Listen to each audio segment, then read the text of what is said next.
Good afternoon, it's Amber, Blooms on the Hill, and this is a requested video on hardy annuals. Now I did do one on hardy annuals, which of like the varieties I was going to sow, and then a lady, Nicole, hi Nicole, sent me a message and requested the whole sowing sort of schedule for hardy annuals. She was asking me, like, when do I sow them?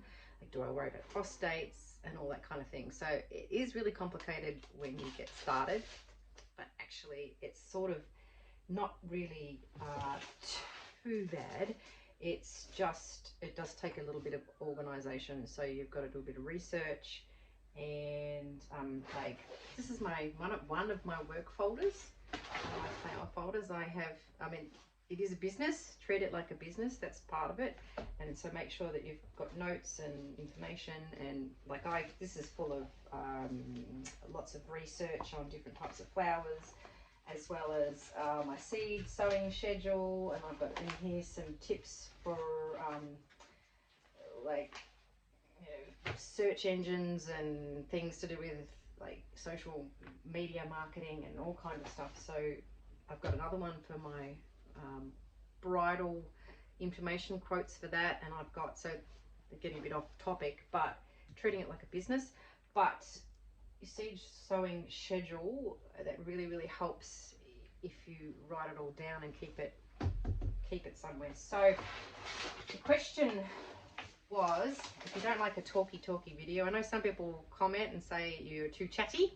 This is a chatty one, just because I need to get the information to you. But I've just had some more seeds arrive from Veggie and Flower Garden Seeds, and I'm just trying to finalize my list of things that I'm going to sow for next spring, because now I've started already. I've sown first round of sweet peas. I've got some straw flowers over here, and they are in here because it's not in the greenhouse, it's too hot. And I ran out of space on the tables outside. But I've got status in, I've got some Iceland poppies in, I have some scabiosa, and snapdragons, first round of snaps. What else have I done? There's a few other bits outside, I can't remember. No, that's right, stock. I've got stock. So there's things going on here currently. So what I've just had arrive is some Bupleurum, which I've never grown. So I've got enough of that to do successions. I've got some more sweet peas. I'll do another succession of sweet peas, but not many. They were just some really pretty colours. Sweet pea, Spring Sunshine Cream, which is a lovely blush, and Spring Sunshine Light Blue, that was pretty as well. So I really don't need mountains of sweet peas, although I've got kind of a lot sown, but I find that I actually lose a lot. So anyway, I also ordered some more floret zinnias there for next season, so I've got them put away. And I've got some billy buttons. I haven't looked up when to sow billy buttons. Australian native. I thought I'd give those a go for drying, so I've just got to work out the seed sowing date for that. I didn't get many. I'll just give them a whirl. I like to try something new, so each season. So into this, hardy annuals. Now, you do need to know your first frost date. Having said that, I actually don't tend to pay too much attention to it, because we don't get a lot of frost here. And we're in a temperate zone. I think I'm about in a US zone 10, I think. Having seen some information about that, I think I'm at 10. I sort of sit somewhere, we're temperate, and sometimes we push into a cold climate. So this is how it works in Australia. We've got temperate, you've got cold, you've got arid, I think there's warm, there's probably another one, I can't remember.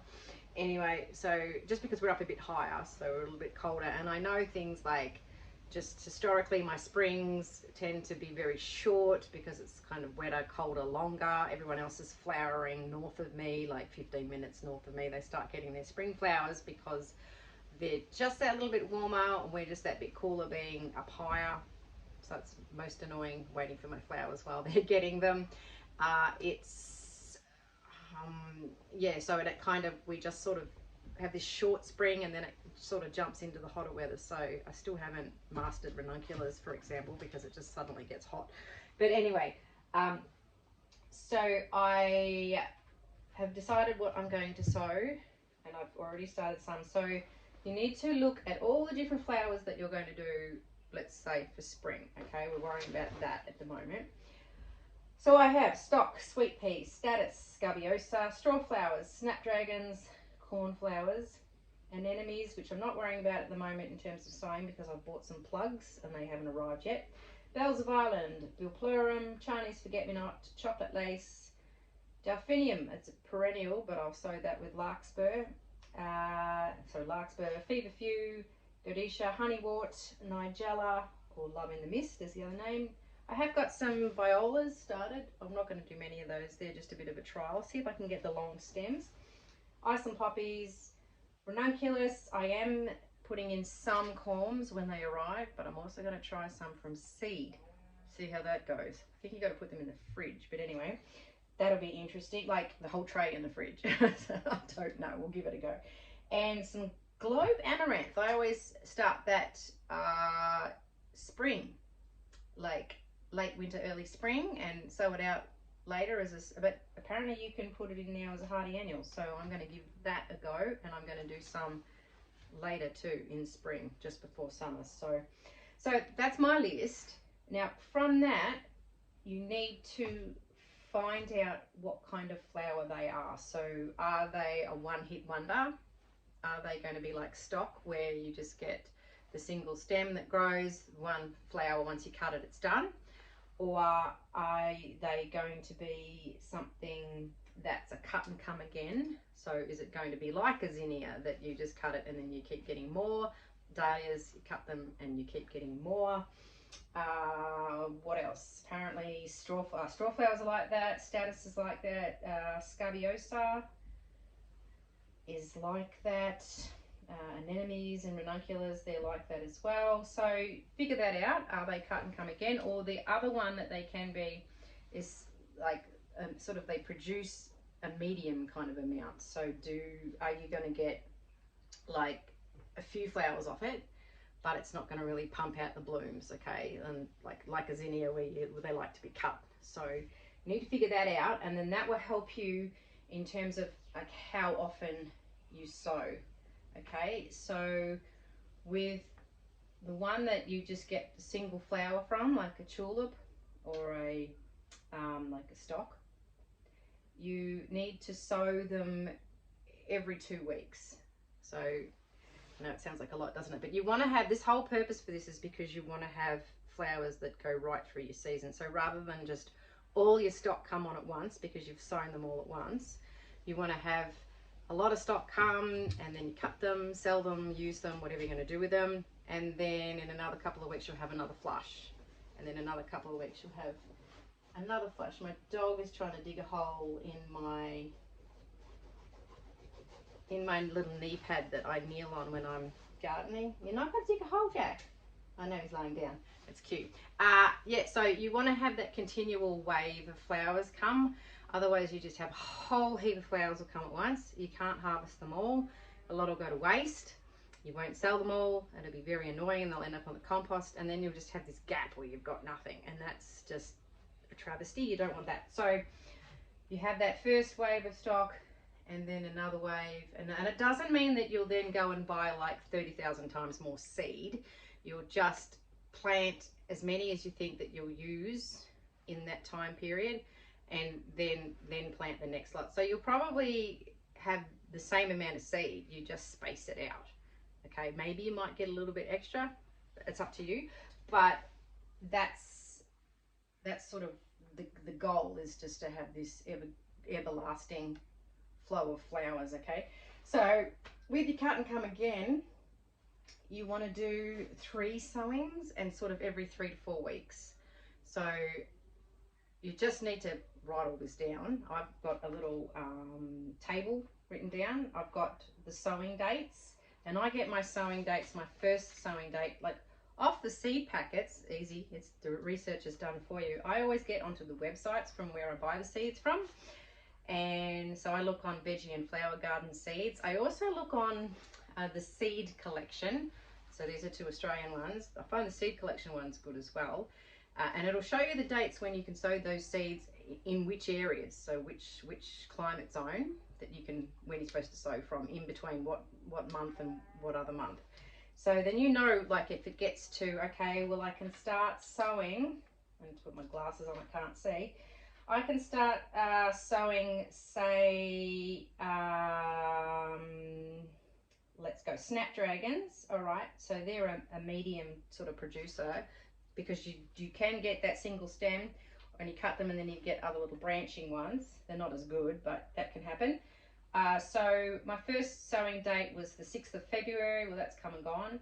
And then I'm going to sow every 3 weeks, being a medium producer. So I'm just going to keep sowing for every 3 weeks, but I'm not going to do that indefinitely. I'm going to do that up until the 22nd of May, because after that it's too late to sow snapdragons in my climate zone. And you'll know that because, yeah, look on the website and just see from what date you can sow till to what date. So anywhere in June it's too late. So for snaps, 6th of Feb, 27th of Feb, 20th of March, 10th of April, 1st of May, 22nd of May. So I'll just keep doing little waves. And that's what I've done for each of these different flowers. So just remembering that something that's just going to give you one flower, so it's like a one-hit flower, one-hit wonder, every 2 weeks. Cut and come again. We're going to do 3 sowings every 3 to 4 weeks apart. So I've actually made mine 4 weeks apart because I don't think I need, like, I don't need that many. I do need more flowers now. Certainly going into next season I'm going to be doing more, but I don't think I need to do quite every 3 weeks yet. If I was massive, I think I would. And so cut and come again, 3 sowings every 3 to 4 weeks. And then the medium sort of producers that are giving you more than one stem, but not the same as one that just keeps coming. Just sow those every 3 weeks, and then just stop doing sowings of anything when you get to the month. That's the last month that the packets say. So obviously it's like, okay, it's getting too cold to sow snapdragons past May. I hope that makes sense. And yeah, look, I've just written it all down. I've got the name of the seed, and I've got next to it the months from when you can sow from. So Bells of Ireland, you can sow them between March and May, and then I've worked out my dates from that. So it's a little bit of fiddling around, but it's worthwhile. And then look, I'll keep this for next year so that I just know, because I always forget every year, when can I sow that? And do I sow this? Is it a hardy annual? Do I sow it in autumn, or do I sow it in spring? I always forget, and it's just this waste of time every sowing season. I have to re-go over this. So this is all here, but of course the dates would be different, pretty much. Like it might not be the 2nd of Feb, it might be, you know, the 4th of Feb, just whatever. It just depends on, I check my diary, and I also write it in my diary. I'm very old-fashioned. I have a paper diary. I write all the bills, I write kids' appointments, I write music lessons, and I write down sewing dates. I just, old school, find it easy. And yeah, so these dates, I've just rubbed these dates out again in my little book here and fill it in again for next year. But it just gives you a really good track of what's happening, because you want to keep that flush of flowers coming. So these seeds that I've just got on the packets, I'm going to write, not Billy Buttons because I've got to look that one up, but from Bulboplurum I've got 3 packets of that. So I'm obviously not going to dump all of it at once. My first one will be the 3rd of March. It's a one-hit wonder, so I'm going to put this into my March packet, and I might even write the date on it. Will I sow the whole packet? I don't think I will. I don't know how many seeds are in there. I think there's quite a few. This one-hit wonder, so we're going to do that every 2 weeks.